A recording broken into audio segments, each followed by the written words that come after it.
আমি একটা চিঠি পেতে চাই, লাল হলুদ নয়তো খাকি খামে মোড়ানো। খামের একপাশে প্রাপক হিসেবে থাকবে আমার নাম, আমার ঠিকানা। প্রেরকের নামটা খামের উপর অলিখিতই থাকুক।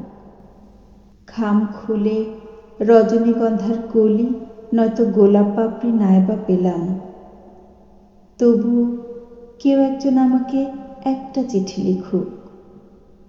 তাতে না থাকুক সম্বোধনের সম্মান বা ভালোবাসার ব্যাকুলতা, না থাকুক উথাল পাথাল অনুভূতির ঢেউয়ের অকৃত্রিম উন্মাদনা, থাকুক অজস্র ভুল বানান, হোক কোনো অপরিপক্ক হাতের লেখা। তবু একটা চিঠি চাই। শব্দের পরিপক্কতায় কি আসে যায়?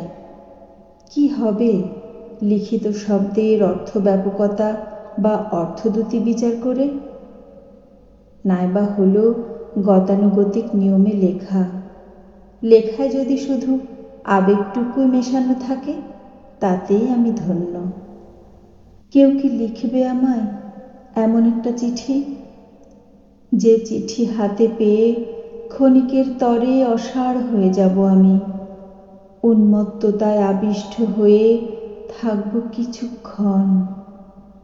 বদ্ধ খামটি খুলতে আমার হাত কাঁপবে, বুকের ভেতরটা ঢিপ ঢিপ করবে, চোখ উঠবে ছলছলিয়ে। আমি এমন একটা চিঠি প্রাপ্তির অপেক্ষা করতে পারি আজীবন, ধৈর্যকে ধৈর্য ধরিয়ে রাখতে পারি। তবে জানি আমারে চাওয়া অমূলক। এখন আর মনের মাধুরী মিশিয়ে কেউ চিঠি লেখে না। অতি আধুনিকতা আর মরীচিকার পেছনে অবিরাম ছুটে চলা আবেগহীন করে দিয়েছে আমাদের। আমরা এখন কেবলই আত্মকেন্দ্রিক থেকে আরও আত্মকেন্দ্রিক হতে চলেছি। আমাদের না আছে অকৃত্রিম আবেগ, না আছে নিঃস্বার্থ বিবেক।